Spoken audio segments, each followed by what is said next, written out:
नमस्कार दोस्तों, मैं महेंद्र आप सभी का जीएस विद महेंद्र में स्वागत करता हूं।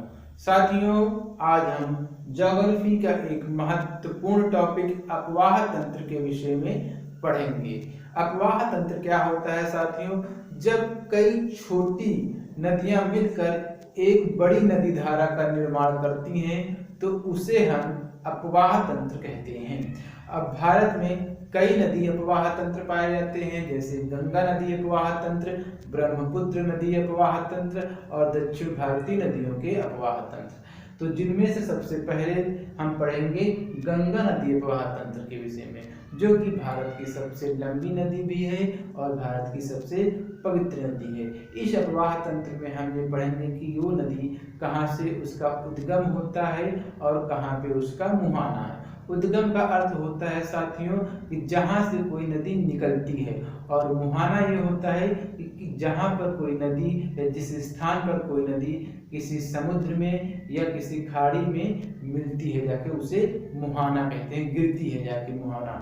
तो साथियों, इसमें अब हम पढ़ेंगे इसके कुछ महत्वपूर्ण तत्वों के विषय में कि कौन कैसे कहाँ से इसका उद्गम होता है और कहाँ से होते हुए ये समुद्र में जाके गिरती है जाके। तो आज हम शुरुआत करते हैं साथियों। आइए चलते हैं सतोपंथ हिमानी। साथियों, ये उत्तराखंड के विषय में, अभी उत्तराखंड में जो गंगा नदी का प्रवाह क्षेत्र है वहां पर पढ़ेंगे। उत्तराखंड में एक सतोपंथ हिमानी है जिससे एक नदी निकलती है विष्णुगंगा, और उसके बाद उत्तराखंड में ही एक कामेत पर्वत है जो कि चमोली जिले में है, वहां से निकलती है धौली गंगा।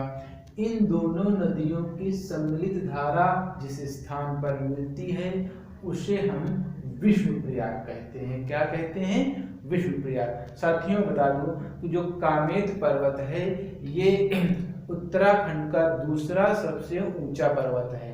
अगर पूछा ये जाएगी तो उत्तराखंड का सबसे ऊंचा पर्वत कौन है, तो वो है नंदा देवी पर्वत। अब आपको बता दूं कि ये हिमानी क्या होते हैं। हिमानी या ग्लेशियर या हिमनद इन्हीं को कहा जाता है।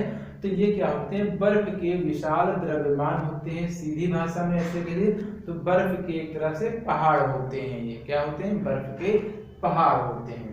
तो आइए चलते हैं, जब ये विष्णुप्रयाग पे जो है विष्णुगंगा और धौली गंगा मिल जाती हैं तो उसके बाद इनकी जो सम्मिलित धारा को हम लोग अलकनंदा के नाम से जानते हैं। अलकनंदा के दाहिने तट पर ही बद्रीनाथ धाम स्थित है साथियों। बद्रीनाथ धाम जिसकी स्थापना आदि शंकराचार्य जी ने की थी। साथियों, यहाँ पे एक विशेष बात है कि यहाँ के जो पुजारी होते हैं उनको जो है रावल कहा जाता है, और ये जो पुजारी होते हैं केरल में एक संप्रदाय पाया जाता है नंबूदरी संप्रदाय। नंबूदरी संप्रदाय के ब्राह्मण परिवार से ही होते हैं ये, या होना चाहिए कह सकते हो आप। फिर उसके बाद जब अलकनंदा आगे बढ़ती है तो इसकी बाईं तरफ से दूसरी नदी आती है पिंडार नदी। पिंडार नदी का जो उद्गम होता है पिंडार हिमनद से होता है। पिंडार नदी को ही कर्णगंगा कहा जाता है, और अलकनंदा और पिंडार नदी जिस स्थान पर मिलती हैं उसे कहा जाता है कर्णप्रयाग साथियों। फिर उसके बाद अलकनंदा नदी इसी नाम से बहते हुए आगे बढ़ती है, और उसके दाहिनी तरफ से चौराबाड़ी हिमनद से एक नदी आती है मंदाकिनी नदी, और वो अलकनंदा और मंदाकिनी नदी जिस स्थान पर मिलती हैं उस स्थान को साथियों रुद्रप्रयाग कहा जाता है। अब यहाँ पर एक विशेष बात ध्यान रखिए कि चौराबाड़ी हिमनद के ऊपर ही जो है एक हमारा विशेष हिंदू धाम स्थित है केदारनाथ धाम, जहाँ पे जो है एक बार बाढ़ आ गई थी, बादल फट गए थे, जिसकी वजह से बहुत 2013 में करीब लगभग तो बाढ़ आ गई थी यहीं पर। ये भगवान शिव को समर्पित है या वृषभनाथ को समर्पित है। और ये जो दोस्तों तो मैंने ये बताया ये बद्रीनाथ जो है भगवान विष्णु को समर्पित है, और केदारनाथ भगवान शिव को समर्पित है। इसका जीर्णोद्वार जो है हमारे गुरु आदि शंकराचार्य जी ने कराया था। हिंदू धर्म के जो गुरु थे आदि शंकराचार्य जी ने कराया था। मान्यताएं ये भी हैं कि जो पांडव थे, पांडवों के परपौत्र जन्मेजय ने इस मंदिर का निर्माण करवाया था।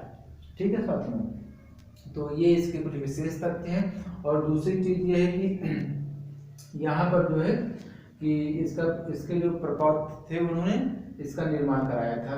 ये जो है कह सकते हो बहुत ही पवित्र स्थान माना जाता है। फिर इसके आगे चलते हैं, जब मंदाकिनी नदी यहाँ से मिल जाती है उसके बाद फिर अलकनंदा आगे बढ़ती है इसी नाम से। उसके बाद गंगोत्री हिमनद से एक दूसरी नदी आती है जिसका नाम है भागीरथी नदी, और वो गोमुख गंगोत्री हिमनद में एक स्थान है गोमुख जहाँ से निकलती है, भागीरथी नदी निकलती है और वो आगे बढ़ती है। भागीरथी नदी के बाईं तरफ से ही एक दूसरी नदी आती है भिलंगना नदी, कहाँ से, एक खतलिंग हिमनद है वहां से निकलती है, और ये दोनों जहाँ पर मिलती हैं वहां पर इन दोनों की सम्मिलित धारा जहाँ पर मिलती है वहां पर क्या बना हुआ है दोस्तों, टिहरी बांध बना हुआ है। ये भारत का सबसे ऊंचा बांध है। टिहरी बांध कहाँ पर है, उत्तराखंड में स्थित है, और उत्तराखंड के टिहरी जिले में स्थित है। ये भी चीज जान लीजिए, भारत का सबसे ऊंचा बांध। भागीरथी जब आगे बढ़ती है और इधर से अलकनंदा नदी बढ़ती है तो ये दोनों नदियां एक स्थान पर मिलती हैं, बहुत ही पवित्र स्थान है जिसका नाम है देवप्रयाग। इन दोनों नदियों के मिलने के बाद जब जो धारा आगे बढ़ती है उसी धारा को हम लोग क्या कहते हैं, गंगा कहते हैं, गंगा। इन दोनों नदियों के गंगा नदी, इन दोनों नदियों के सम्मिलित धारा को जब आगे बढ़ती है तो गंगा नदी कहते हैं साथियों। देवप्रयाग के बाद हरिद्वार में पहुंचती है, और हरिद्वार के ही सबसे पहले हरिद्वार के बाद ही गंगा नदी मैदानी क्षेत्र में प्रवेश करती है। तो प्रश्न ये पूछा जाता है कि किस स्थान के बाद गंगा नदी मैदानी क्षेत्र में प्रवेश करती है, तो हरिद्वार के बाद जो है गंगा नदी मैदानी क्षेत्र में प्रवेश करती है। और उसके बाद गंगा नदी का जो प्रवेश होता है हमारे उत्तर प्रदेश राज्य में होता है। उत्तर प्रदेश राज्य में प्रश्न ये पूछा जाता है उत्तर प्रदेश की खासकर परीक्षाओं में कि गंगा नदी उत्तर प्रदेश में किस जिले से प्रवेश करती है। ठीक है, तो इसका उत्तर होगा साथियों बिजनौर जिला। बिजनौर जिले से गंगा नदी उत्तर प्रदेश में प्रवेश करती है। ठीक है, बिजनौर जिले से, और फिर उसके बाद आगे बढ़ती है। उसके बाद ये आगे बढ़ती है, उसके बाद दूसरी एक नदी आती है यमुना नदी, जो कि यमुनोत्री हिमनद उत्तराखंड से निकलती है। और ये साथियों यहाँ पर भी एक इम्पोर्टेंट प्रश्न ये है कि यमुना नदी भी जो है वो कहाँ पर उत्तर प्रदेश में प्रवेश करती है, तो सहारनपुर डिस्ट्रिक्ट से उत्तर प्रदेश में इंटर करती है। गंगा नदी कहाँ से, बिजनौर से इंटर करती है, और यमुना नदी कहाँ से इंटर करती है, सहारनपुर से इंटर करती है। और यमुना नदी आते हुए इधर गंगा के दाहिनी तरफ से प्रयागराज में साथियों मिल जाती है। बिजनौर से गंगा नदी और सहारनपुर से यमुना नदी।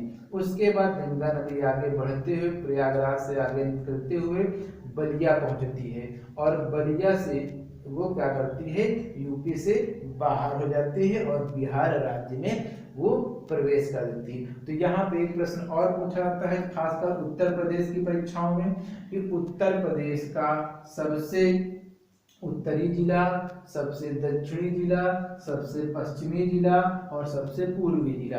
तो साथियों उत्तर प्रदेश का जो सबसे उत्तरी जिला है वो हमारा है सहारनपुर। क्या है, सहारनपुर। और उत्तर प्रदेश का सबसे पूर्वी जिला है वो क्या है, बलिया है। और सबसे पश्चिमी जिला है वो शामली है, सबसे पश्चिमी जिला शामली है। और सबसे दक्षिणी जिला सोनभद्र है।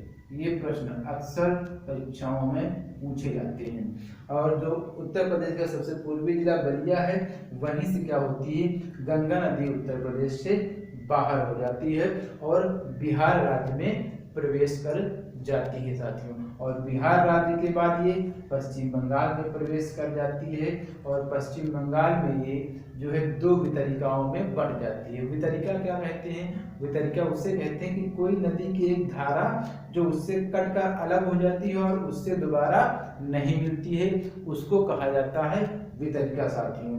तो मेरे ख्याल से आज हम लोगों ने जो इसका जो उद्गम और ये कहाँ यूपी में किस जिले से प्रवेश करती है और किस जिले से बाहर निकलती है, ये हमने पढ़ लिया। साथियों, जो उत्तर प्रदेश की परीक्षाओं में कई बार पूछा गया है कि ये यमुना नदी किस जिले से प्रवेश करती है, गंगा नदी किस जिले से प्रवेश करती है, किस जिले से बाहर होती है। तो यमुना नदी सहारनपुर से, जो कि उत्तर प्रदेश का सबसे उत्तरी जिला है, और बिजनौर से गंगा नदी प्रवेश करती है, और बलिया से बाहर हो जाती है, जो कि उत्तर प्रदेश का सबसे पूर्वी जिला है। और उत्तर प्रदेश का सबसे पश्चिमी जिला शामली और सबसे दक्षिणी जिला सोनभद्र है साथियों।